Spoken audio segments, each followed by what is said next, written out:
mengabulkan permohonan pemohon untuk sebagian. Tentang pemilihan umum selengkapnya berbunyi: berusia paling rendah 40 tahun atau pernah sedang menduduki jabatan yang dipilih melalui pemilihan umum termasuk pemilihan kepala daerah. Saya bingung dan benar-benar bingung untuk menentukan harus dari mana memulai pendapat berbeda ini. Sebab sejak menapakkan kaki sebagai hakim konstitusi di gedung mahkamah ini pada tanggal 11 April 2017 atau sekitar 6,5 tahun yang lalu, baru kali ini saya mengalami peristiwa aneh yang luar biasa dan dapat dikatakan jauh dari batas penalaran yang wajar. Mahkamah berubah pendirian dan sikapnya hanya dalam sekelebat. Presiden pun terus bermanuver untuk menentukan proses pemilu 2024 dengan menggandeng kubu politik yang menjamin masa depan sendiri dan dinasti keluarganya. Rasa keadilan diinjak-injak, masa depan bangsa dijadikan permainan kotor.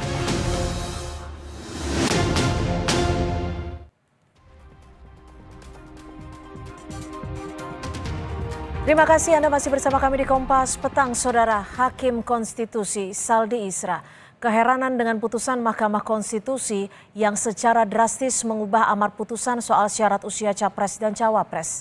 Berselang dari putusan MK, sejumlah aktivis mengeluarkan maklumat keprihatinan. Mahkamah Konstitusi akhirnya mengabulkan permohonan pemohon untuk sebagian terkait dengan syarat usia capres dan cawapres dalam Undang-Undang Pemilu.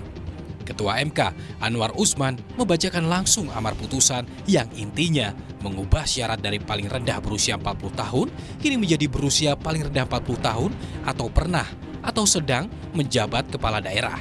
Bertentangan dengan Undang-Undang Dasar Negara Republik Indonesia tahun 1945, sehingga pasal 169 huruf Q Undang-Undang Nomor 7 Tahun 2017 tentang pemilihan umum selengkapnya berbunyi: berusia paling rendah 40 tahun atau pernah sedang menduduki jabatan yang dipilih melalui pemilihan umum termasuk pemilihan kepala daerah. Hakim Konstitusi Saldi Isra yang menyatakan pendapat berbeda atau dissenting opinion mengaku merasakan ada yang aneh. Sebab putusan MK berubah pendirian sangat cepat dari menolak menjadi mengabulkan, terlebih setelah terjadi perubahan komposisi hakim. Baru kali ini saya mengalami peristiwa aneh yang luar biasa dan dapat dikatakan jauh dari batas penalaran yang wajar. Mahkamah berubah pendirian dan sikapnya hanya dalam sekelebat. Perubahan komposisi hakim yang memutus dari 8 orang dalam perkara nomor 29, 51, 55 menjadi 9 orang dalam perkara 90, 91 tidak hanya sekadar membelokkan pertimbangan dan amar putusan, tetapi membalikkan 180 derajat amar putusan dari menolak menjadi mengabulkan. Terkait putusan MK yang membuka peluang putra sulungnya Gibran Rakabuming Raka untuk jadi cawapres di Pilpres 2024, Presiden Jokowi bilang tak mau berkomentar banyak dan tak mau ditafsirkan mengintervensi. Silahkan ditanyakan ke Mahkamah Konstitusi. Jangan saya yang berkomentar. Saya tidak ingin memberikan pendapat atas putusan MK, nanti bisa disalah mengerti seolah-olah saya mencampuri kewenangan yudikatif. Sejumlah tokoh dan aktivis mengeluarkan maklumat keprihatinan atas putusan MK. Para aktivis menilai putusan MK melanggengkan politik dinasti keluarga Jokowi dan menyebut Indonesia mengalami kemunduran demokrasi. Anak-anaknya yang minim pengalaman dan prestasi politik menikmati jabatan publik maupun fasilitas bisnis yang tak mungkin didapat tanpa statusnya sebagai anak kepala negara atau anak presiden yang sedang berkuasa. Presiden pun terus bermanuver untuk menentukan proses pemilu 2024 dengan menggandeng kubu politik yang menjamin masa depan sendiri dan dinasti keluarganya. Politik dinasti terasa kental ketika Presiden menyalahgunakan kekuasaan yang sedang dipegangnya. Putusan MK yang memberi peluang Gibran Rakabuming Raka untuk maju Pilpres menjadi kontroversial karena MK mengeluarkan putusan jelang masa pendaftaran pasangan Pilpres. Bakal Capres Prabowo Subianto diketahui beberapa kali meminang Gibran untuk jadi cawapresnya. Tim Liputan Kompas TV.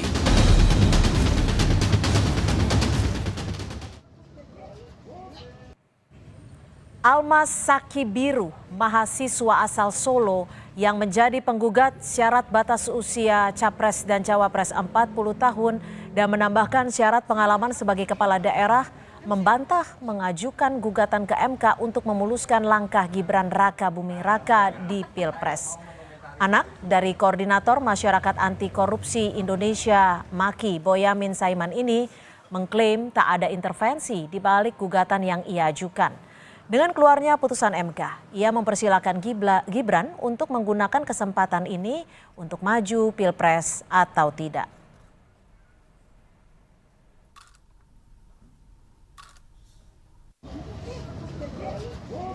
Komentar seperti itu saya boleh menanggapi, ini nggak ada kaitannya dengan Mas Gibran atau apapun. Ini murni dari niat saya sendiri, nggak ada intervensi pihak manapun, dan ya ini berjalan dengan apa adanya, nggak ada intervensi. Kalau mau dibuat jalan Mas Gibran ya monggo, kalau enggak ya udah. Kalau langkah selanjutnya saya yang pasti ini saya udah selesai, udah gugatan, saya nggak mau ngotak-ngatik lagi. Udah. Kan yang disebut terus Mas Gibran ya? Ya karena kan saya orang Solo, otomatis kan saya merasakan dampaknya Mas Gibran ini langsung gitu kan. Kalau mungkin di luar sana mungkin banyak, tapi saya ya kurang tahu lah. Salah satu hakim Mahkamah Konstitusi, Saldi Isra, sempat menyampaikan pendapat berbeda dengan hakim lain terkait putusan MK soal gugatan batas usia Capres-Cawapres tetap 40 tahun, namun bisa jika ia pernah ataupun sedang menduduki jabatan sebagai kepala daerah. Saldi mempertanyakan sikap hakim MK yang mendadak berubah terhadap putusan ini. Kita akan bahas bersama mantan hakim Mahkamah Konstitusi. Sudah ada Pak Dewa Gede Palguna yang bergabung bersama kami di Kompas Petang. Selamat sore Pak Palguna, terima kasih sudah bergabung bersama kami di Kompas Petang. Ya, mohon maaf audio Pak Palguna sepertinya masih di mute nih Pak.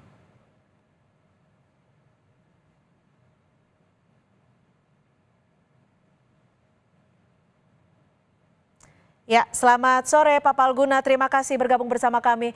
Pak Palguna, menanggapi terkait putusan MK kemarin, menurut Anda adakah yang bisa dikritisi terkait putusan tersebut?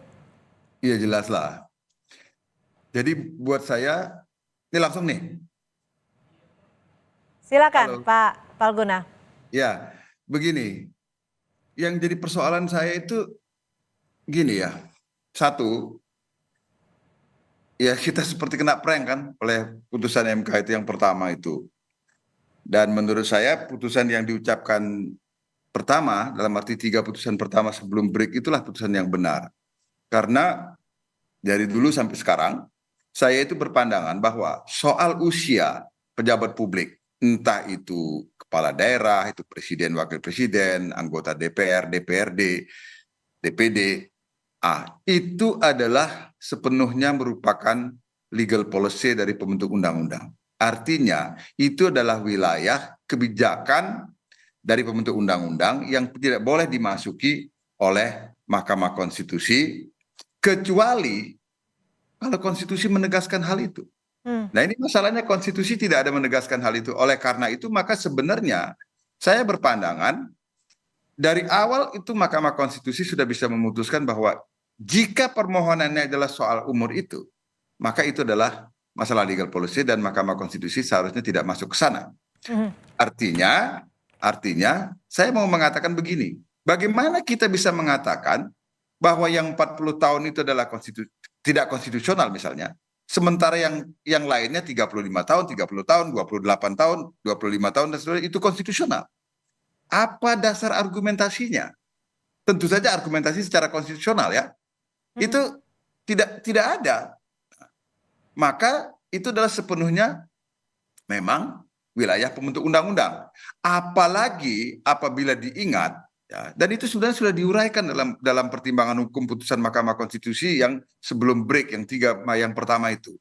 Apalagi ketika diingat sejarah lahirnya ketentuan yang berkenaan dengan syarat presiden dan wakil presiden itu di Panitia Ad Hoc 1 Badan Pekerja MPR yang kebetulan saya juga adalah menjadi bagian di dalamnya.